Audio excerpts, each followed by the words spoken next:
বাংলা জয় তো অনেক হলো, এবার অন্য রাজ্যগুলির দিকেও তো একটু নজর দিতে হবে। কেন বলছি? কারণ তৃণমূল কংগ্রেস তারা এই বাংলার শাসকে রয়েছে।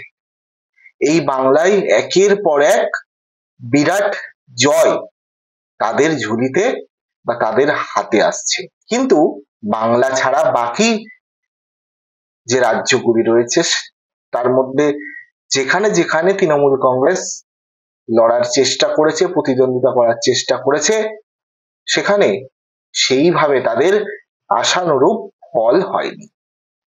কিন্তু আমাদেরই প্রতিবেশী একটি রাজ্য, বাংলার খুব কাছে আসাম, সেই আসাম রাজ্যে কিছুদিন আগে হয়ে গেল পঞ্চায়েত নির্বাচন, যার ফল প্রকাশ দুদিন আগেই হয়ে গেছে।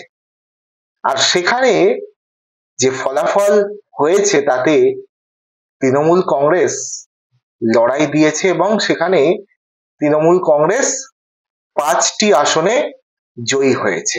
জানিয়ে এ রাজ্যের তৃণমূলের একেবারে তাবড় তাবড় নেতৃত্ব, তারা কিন্তু খুশিতে মাতোয়ারা। অভিষেক বন্দ্যোপাধ্যায় তিনি এক্স হ্যান্ডেলে পোস্ট করেছেন, এটাই হচ্ছে শুরু। এই অসমে গত লোকসভা যে নির্বাচন, সেখানে 4টি আসনে লড়েছিল তৃণমূল কংগ্রেস, তবে জয়ের মুখ দেখতে পায়নি। পঞ্চায়েত ভোটে কিন্তু জয়ের মুখ দেখল তৃণমূল। তাহলে কি অসমে শক্তি বৃদ্ধি করছে তৃণমূল কংগ্রেস?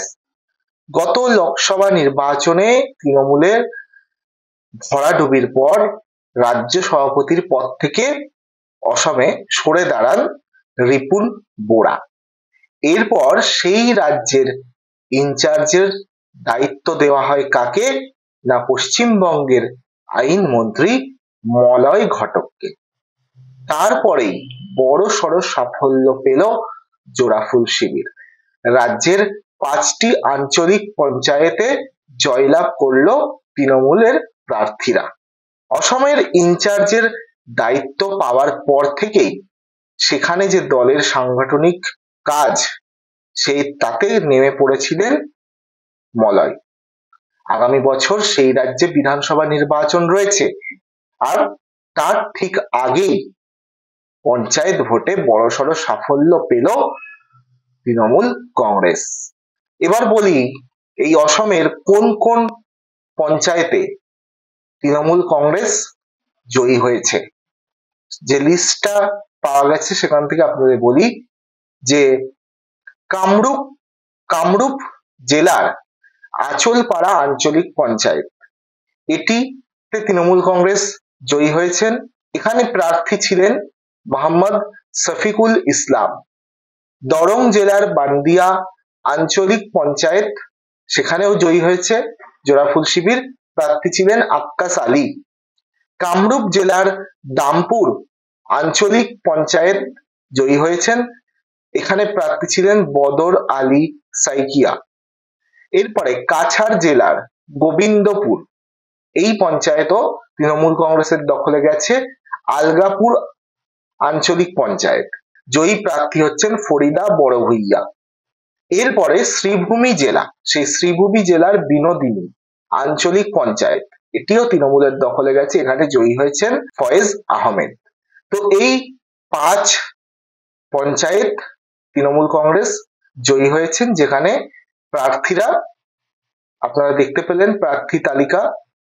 তো সেই আসনগুলি আপনাদের দেখালাম।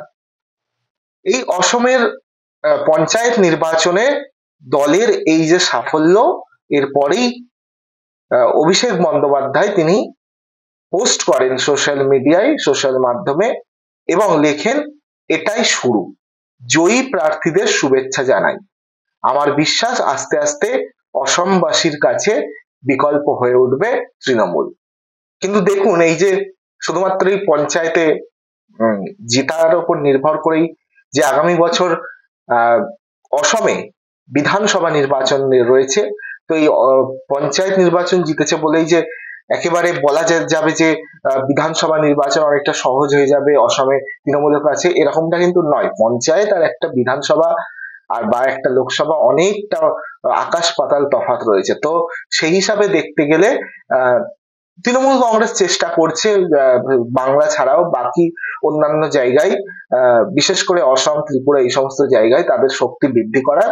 এবার 5টি আসন আর কি পঞ্চায়েতে জিতলেও আগামী বছর যেহেতু বিধানসভা নির্বাচন রয়েছে, তো তৃণমূল কংগ্রেস সেখানে অর্থাৎ ওই যে বিধানসভা নির্বাচনে কোনো চমক দেখাতে পারে কিনা, এখন সেটাই মেন বা দেখার বিষয়।